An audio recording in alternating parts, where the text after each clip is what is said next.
guys, today we're going to be graphing linear inequalities. So before we get into everything for today, we're going to take a second. We're going to review graphing linear equations. So just as a reminder, before you get started on the Ignite for today, just remember that when we graph equations, not inequalities, we're going to actually get into that in a second, but just remember that all things that we're going to graph, you want to start putting it in slope-intercept form. So y equals mx plus b. So before you go ahead and graph this, remember all equations need to be in that form first. But pause your video now and give this one a shot. All right, guys, first step on this one, remember putting it in slope-intercept form.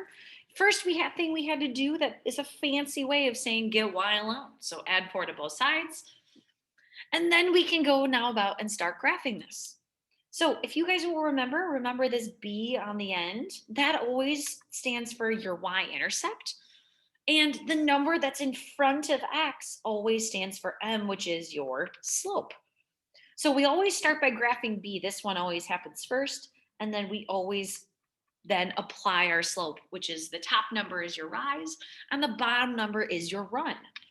So if we're going to start graphing these guys, I'm going to kind of bring this over actually. So just because I can't see it over there. But if we are now going to go ahead and start graphing this, first thing we're going to start with, like we just said, is we're going to start with our y-intercept. I'm going to start by plotting a point up 5, and then we can fill in our graph. This guy literally tells me I'm going to rise -1, run 2, which in graphing world, that just means we're going to alternate between going down 1 and right 2. So down 1, right 2, we're going to do that for at least a couple points. Now, if we were graphing a system, we would want to make sure to fill in as many as possible. But if we go down 1, right 2, we can also do the opposite. Remember, I can go up 1, back 2, and we can now fill in our line. Fill in our line. I missed every point. You guys are probably better at this than me by now. And draw in your arrows. Okay. Now, everything that we just did with linear equations, the same is going to hold true when we start graphing our inequalities. The main difference when we have inequalities is that there's always going to be shading that's involved. Now, let's start off with the technical vocabulary. Like, what does it mean to actually be a linear inequality? Well, it's just a linear equation with inequality signs basically instead of an equal sign. So the nice thing is that it doesn't really change everything about our graph. When we start, now if you guys will notice the 4 types, they're all going to be graphed pretty similarly. Because if you'll notice, every single one of these has a slope of 2 and a y-intercept of -3. So we're going to start with just the upper left one. And all of these, like I said, are going to start the same way. They're all going to have a y-intercept down at -3. So that's always going to be the first one that we plot. And then the rest of them, I'm going to alternate with my slope, which is this guy right here, between going up 2 and right 1. So if I'm going to fill in my graph just as much as possible, up 2, right 1, up 2, right 1, up 2, right 1. Whoopsie. All right. Now, do you need this many points? Not necessarily. Do I like filling in as many as possible because I'm so bad at graphing lines? Yes. So those dots. Now, the nice thing about linear inequalities is the reason we have 4 different graphs is because obviously there's 4 different types of inequality signs. Now, those points that we just graphed are going to be the same on every single graph. So all I did was I copied those points to my other graphs. Now, if you guys want, you don't have to necessarily, if you don't want to graph them all, you don't have to, but this is a nice representation of kind of how each of the signs are going to affect our different graphs. So let's actually see what some of the differences are. So this first inequality that we're going to deal with, we're going to start with our basic, ooh, that didn't work. We're going to start with just our simple greater than symbol. Now, greater than, let's do greater than or equal to actually. So my greater than or equal to, again, once we change that equal sign, that changes how we would kind of finish the rest of our graph. An equals sign, just like we did kind of up here, we just added in our line, draw it in our arrows, and away we went. But we have to really kind of think about why we did that. The equal sign tells me that I can be equal to whatever the line is that we're going to graph. So in a way, mx plus b represents the line. So here, when I change it up, when I switch it from an equals to a greater than or equals to sign, then you'll notice that we still have that greater than or equals to part. If you can be equal to the line, then we're going to go ahead and we're going to graph the line in just like we would normally. The difference is though, is that because I'm not necessarily equal, not just equal to the line, we have to have a way to represent the greater than part. And just like we do inequalities, right? Inequalities, if I were to graph just a basic one, let's say it said graph x is greater than 2. Well, on a number line, we would plot 2 greater than or equal to, and we would start off by drawing our dotted at 2, and we would shade everything to the right. So when we have inequalities, there's always shading that's going to be involved. So here on this graph, that doesn't change anything. There's still shading that has to be involved. And if it's a greater than symbol, that just tells me I can be everything that's greater than the line, which just means for us, we're going to shade everything that's going to be above the line. Now, your shading, ooh, that didn't work out. Your shading, guys, you guys don't have to go as crazy as me, but basically everything that's on the top side of that line is something that we are going to go ahead and shade. All right. Now, if we change that to, let's say we're not going to do a greater than or equals to symbol.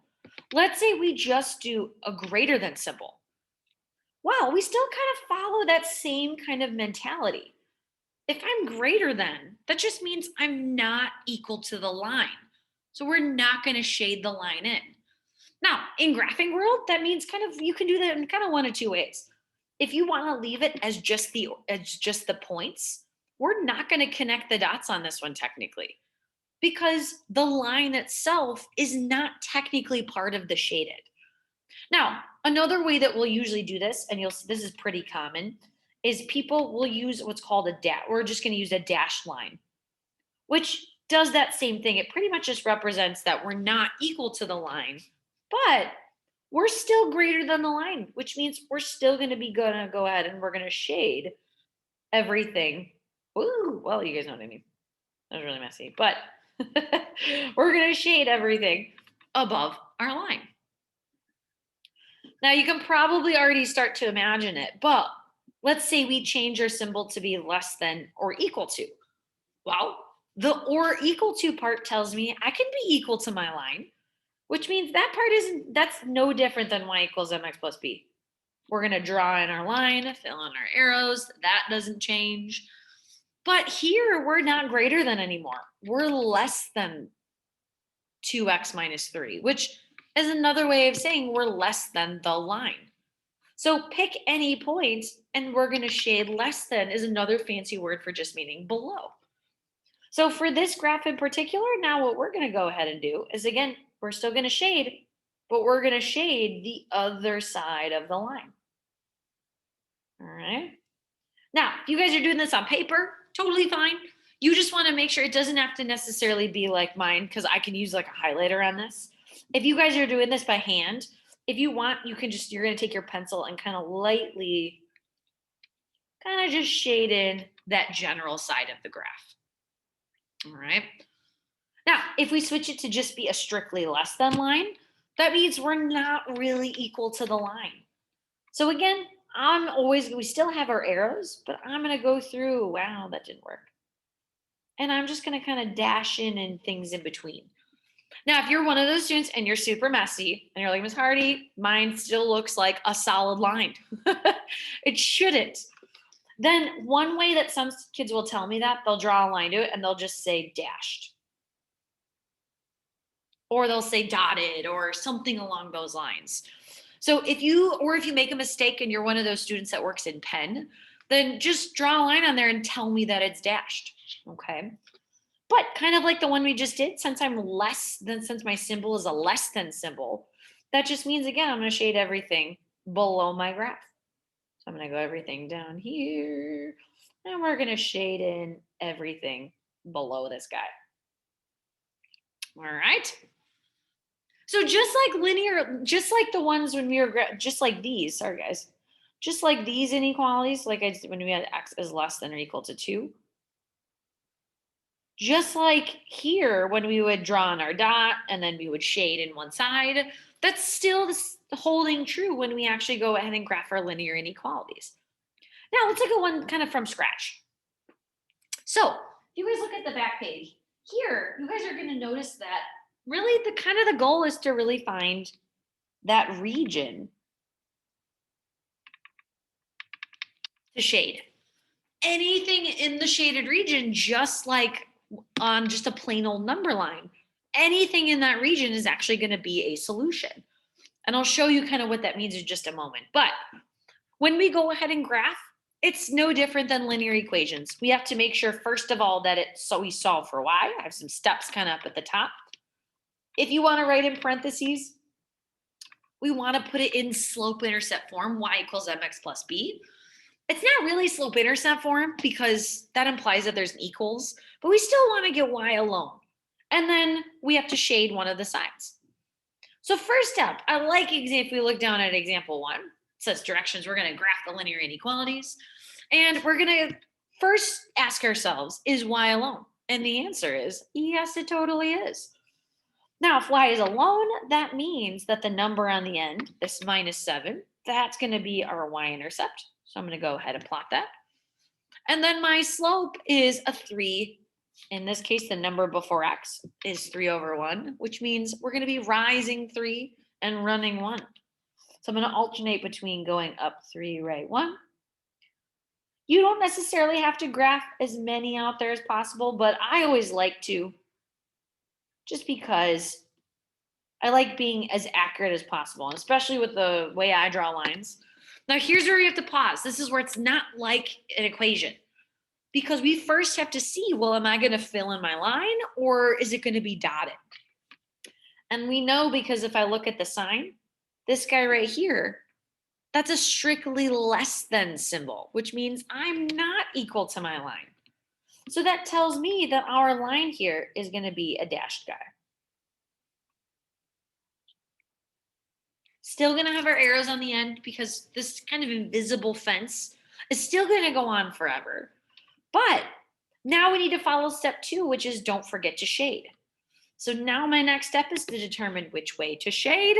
And if it's a less than symbol, that means we're going to shade everything below the line. So pick any point, and we're going to shade the side that is below. Sorry about that, guys. Ignore the bell. But I'm going to shade everything below it. So my graph, wow, my coloring skills are also really bad, you guys. You guys can probably do a better job of this than me. That was so bad. Let's try this again. There we go. That's a little better. My drawing skills are not far behind my line skills. But that would be your graph. Now, if you look at the kind of 2 questions below it, there is a way for you to be able to tell if you picked the right region. Because one of the things that I find when a lot of students start solving this is they're like, Miss Hardy, I don't know if I'm shading the right region or not. Especially if you're one of those students where you looked at the original, this problem here, and you're like, I don't know what symbol this is. Freak out. You don't have to freak out. Don't freak out. All you have to do is start by picking a point anywhere on this grid. Could you pick 0, 0? Sure. Could you pick 10, 10? Sure. Could you pick -10, 10? Sure. Could you pick 0, 5? Sure. Any point on this grid is really fabulous, except for any points that are currently on your dashed line. Because we already know that the dashed line isn't part of my final solution. So if you were the student where you looked at this and you're like, I don't know which side to shade, I'm going to pick a point. And my favorite point is 0, 0. Now, it's not on the line. We're just going to use it to test. Because if I pick 0, 0, that's saying that x is 0, y is 0. And I'm going to plug in those numbers for itself in my actual equation. Now, when we do that, we want to go ahead and simplify. 3 times 0 is 0, and 0 minus 7 is going to be -7. Now, all you have to check is that your inequality sign is eating the larger number. Now, it's eating the -7. So is -7 greater than 0? Absolutely not. That is so false. It's not even funny. So what that means for you is that if you pick a point and you get a statement that isn't true, that just means that point is not going to be a solution, which means anything on that side is that's not the side that we're going to shade. That means for all intents and purposes, we're going to go ahead and we would still shade the other side. So either way you go about it, I don't care which way you like. I have some students that like picking a point and plugging it in. Some like just looking at the sign. I kind of don't care which one you use. But you have to be able to pick away and tell. And the nice thing is that that method also helps with the two questions down below. So the first one that I said, and I kind of covered it up, but I said, is the 0.45 a solution to the system? Now, one way is you could go to your graph and see, well, is it in the shaded region? If I go, and I'll do this in a different color, if I go right 2, 3, 4, up 2, 3, 4, 5, that is this point right here. And technically it's on the line and it's on a dashed line. That means that it's not part of your shaded solution. So that particular point, if I said, is it a solution? We would say no. Now, if you looked at the graph, some students don't like the graph. Some students like the equation. If I know y is less than 3x minus 7, could you check that out in the equation? Sure. If I set x to be 4, plug it in. Y to be 5, plug that in. So if I do 3 times 4, let's see, we get what, 12? Minus 7 is 5. We're left with this statement right here. Now, remember the sign, we're saying it's eating the larger number. Is 5 greater than 5? Technically, that's false. 5 would be equal to 5, but there's no equal sign in that symbol. So since your answer is false, or since you get a false for that, your final answer would still be no. Your answer is not false. Remember, I said, is the point a solution? It's a yes or no question.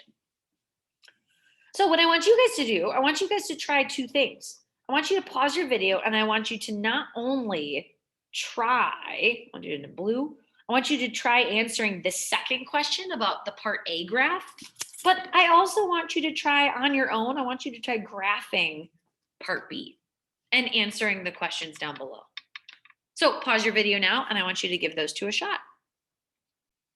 All right, answer for example, the first example, this second part, excuse me. So for this one, again, there's actually kind of, like I said, there's two ways you could do this. If you were a fan and you were that student, you like plugging in the X and the Y coordinate into the equation, you'll see that you end up with a statement that isn't true. It's eating the side that has a -22, and -22 is not larger than a +2. Remember, negatives are always smaller than positives. So in this case, you get something that's false. So final answer on this one, you should have got no, it is not a solution. Now, you didn't have to necessarily do that. Could you have just looked on the graph? Sure. If I go on the graph to where it says, to where -5, 2 is, if I go left 5 up 2, that's that point right there. Is that in the shaded region? No, it is not. That's another way you could have found your final answer for this one. All right. So if it's pretty clear, like you could clearly tell what side it's on, then sometimes just looking at the graph is a little bit easier. But if all else fails, you can always plug it in and see if you end up with something that's true. Now for part B. Now this one, if you didn't get this exact graph, my guess is maybe you shaded on the other side. And that could have been really because of one of two reasons. Now this one in particular, this one is not ready to graph, because y is not alone on one side. So just like we would if it was an equal sign, first step should have been you should have subtracted x to the other side. And then once you do that, we now have to divide by the number that's in front of y. Now here's where there's a change though, because what are you dividing by? A negative, which means what has to happen? Yeah, the sign has to flip. No matter what, whenever you're solving or doing anything in an inequality where you multiply both sides by a negative or divide both sides by a negative, you have to remember to flip this sign right here. So if you shade it above, my guess is you probably forgot to flip that sign. Now, is it a possibility that you flipped it but then shaded the wrong side? Sure. Now, the line itself, now this one I have a solid line because I know for a fact right now that I'm equal to my line. So before I even graphed this, I knew it wasn't going to be a dashed line. Now, to graph this, you should have started, your y-intercept is up at 3, and your slope, you're going to alternate between rising 1 and running 2.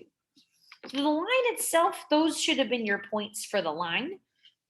But the actual shading piece here, because we are, like I said, because it's a solid line, the line itself, this guy should have been a solid line. And then because it is a less than or equal to sign, that means we're going to shade everything that's below the graph. Now, just like before, though, if you were one of those students who are like, Miss Hardy, still don't know where to shade, then you don't have to guess. Pick a point anywhere on the graph and test it. Now, again, it can't be a point on the line. So let's say we choose, I don't know, I like 0, 0 a lot. It's my favorite point. So if I choose x to be 0, y to be 0, well, let's plug it in and let's see what we get. Oh, it's not equal to 0, it's equal to -6. So let's see. -2 times 0 is 0, and 0 minus 0 is 0. Now, once you simplify both sides, we just want to look to see which side is actually true.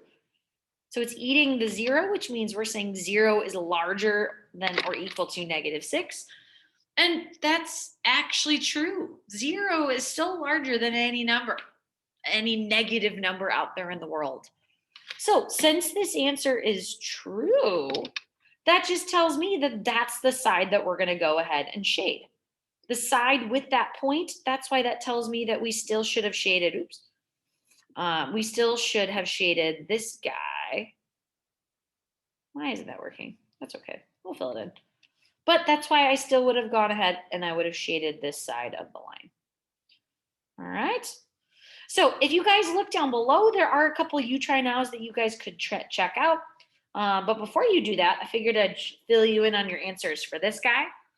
Now, both of these guys, these points, remember, if you look back up on the graph, 4, 5 ends up being this point right here. And since it's on the shaded line, that means it's technically part of the shaded solution. It is a solution. 0, 2, that guy right there is even easier. If I look at where 0, 2 is, left to right 0, up 2, we're clearly in the shaded region, which is why that point was a total yes. Now, again, could you have plugged those in? Sure, I just chose to use the graph on this one. All right. So there are a couple of you try nows down below. If you want to give them a shot, go ahead. If not, then you can go ahead and get started working on the homework for today.